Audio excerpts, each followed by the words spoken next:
సేవకుల్ని చూడొద్దండి. సేవకులు ఎవరు మిమ్మల్ని పరలోకానికి తీసుకెళ్లరు. సంఘాలని చూడకండి, సంఘాలు మిమ్మల్ని పరలోకానికి తీసుకెళ్లరు. వాక్యాన్ని చూడండి.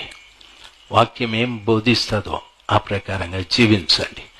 వాక్య ప్రకారంగా జీవించగలిగితేనే మీరు వెళతారు.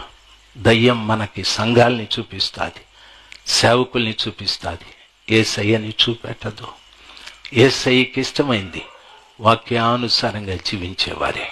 కాబట్టి వాక్యం చూడండి, వాక్యానుసారంగా చూడండి, నడవండి.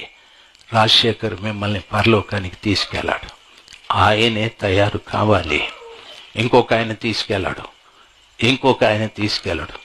చాలామంది చెప్తారు మా సంఘంలో 3 ఆరాధనలని 30 ఆరాధనలు జరిగినాయి, మా సంఘానికి వచ్చే జనం ఈ ఊర్లో ఎవరికి రారంటారు.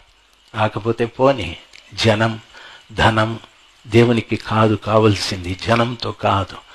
ఆ విడిది గదిలో పెళ్లి కుమార్తె ఎవరు అని చూస్తాడు, జనం కాదు.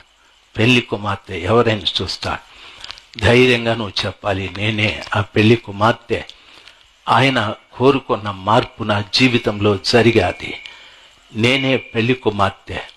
ఆ మార్పు కలిగి 4వ జాములో నేను కనిపెడుతూ ఉంటా, ఆ యేసు రావాలి, నన్ను తీసుకెళ్ళాలి అనే మంచి ఆలోచనతో ఈ రోజు నుండి మీరందరూ జీవింతురుగాక.